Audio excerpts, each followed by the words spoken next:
must have probably heard of the Old Testament concept first fruit, and somehow you know that it has something to do with the first produce of your income. But have you asked yourself, should it be a practice of the church today? Owing to the fact that the Epistles is the explanation of the scriptures, which is the Old Testament, how did the Epistles explain first fruit? Who practiced first fruit in the Bible, and should you practice it? Watch this video till the end, as this and many more will be doctrinally examined in this video.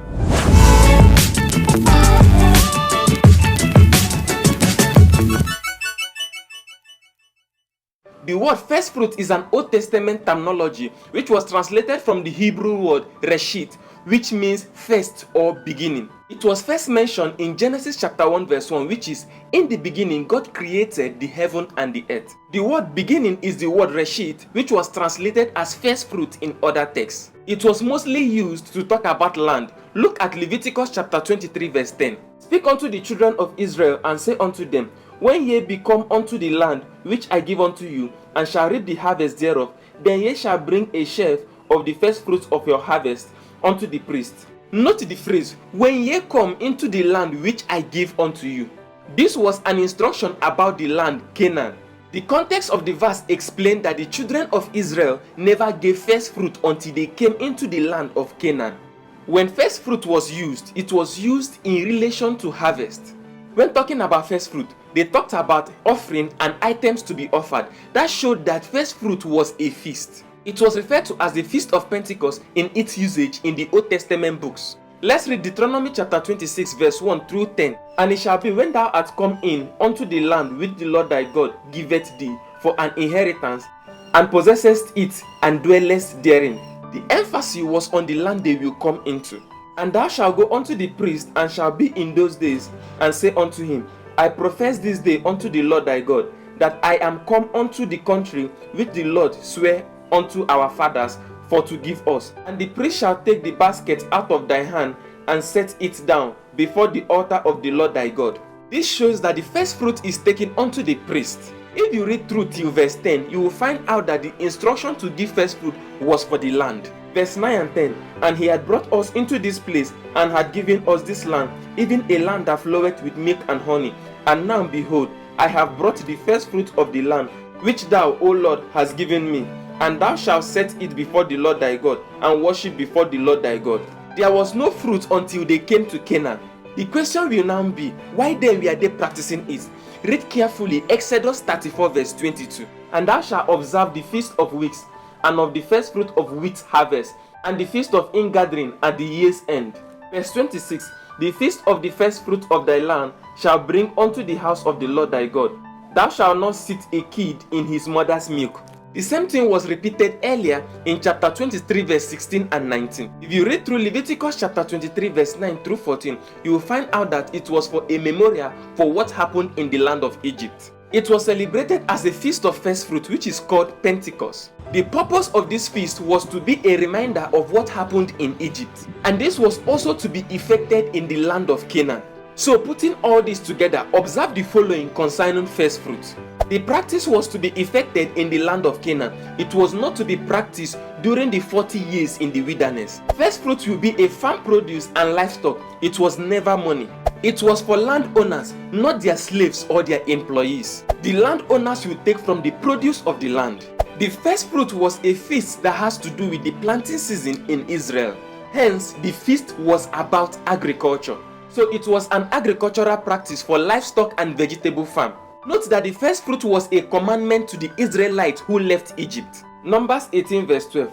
All the best of the oil and all the best of the wine and of the wheat, the first fruit of them, which they shall offer unto the Lord, them have I given thee. Proverbs 3 verse 9 and 10. Honor the Lord with thy substance, and with the first fruit of all thine increase. So shall thy barns be filled with plenty, and thy presses shall burst out with new wine. Now, having seen what first fruit is in the Old Testament, how did the Epistles explain first fruit? Or rather, the question should be, was there a mention of first fruit in the Epistles?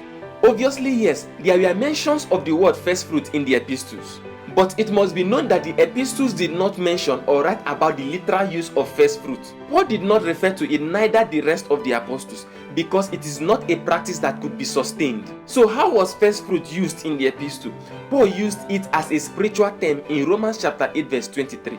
And not only they, but ourselves also, which have the first fruit of the Spirit, even we ourselves groan within ourselves, waiting for the adoption to wit, the redemption of our body. Paul said that we are the first fruit of the Spirit. Obviously, he cannot be referring to the Old Testament practice of agriculture. So if he said the first fruit of the Spirit, what Spirit is he referring to? The context explains it in verse 9 to 11.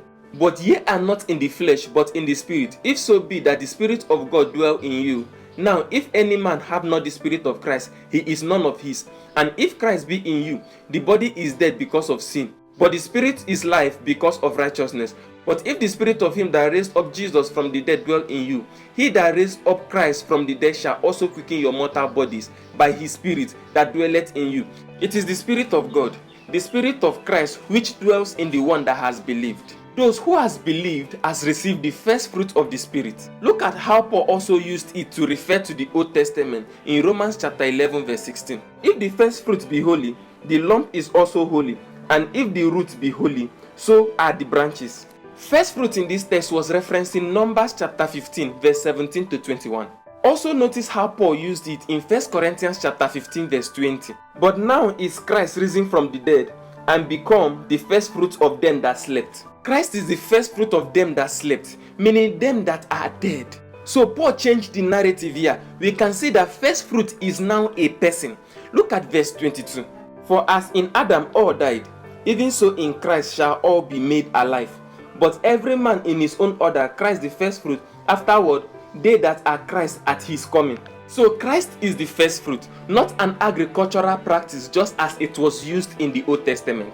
Unlike the Old Testament practice, Christ is not livestock, crop or money, yet he was referred to as the first fruit. Look at how first fruit was used differently in 1 Corinthians chapter 16 verse 15. I beseech you, brethren, ye know the house of Stephanas, that it is the first fruit of Achaia, and that they have addicted themselves to the ministry of the saints. In the text above, Paul was referring to a man and his household, and not crop or livestock as first fruit. James will say in James 1 verse 18, of his own will begat he us with the word of truth, that we should be a kind of the first fruit of his creatures. Christ created us so that we will be a kind of the first fruit, which is himself. Also look at Revelation chapter 14 verse 4. These are they which follow the Lamb, whithersoever he goeth. These were redeemed from among men, being the first fruit unto God and to the Lamb. Observe that the word first fruit in the text we just read is not for farm produce or money. Hence, this text in the Epistles cannot be used to substantiate first fruit as a practice of the church. The Old Testament practice of the Israelite is not an instruction to the believer to practice as a doctrine of the church. In Bible teaching, a doctrine must be finally established in the Epistles. In this case, note that none of the apostles taught first fruit as a practice of the church. Hope that is clear. To know why the church must not neglect laying on of hands and where the online church is handicapped, click here. And to watch the gospel explained in 5 minutes, click here, and I will see you in the next video.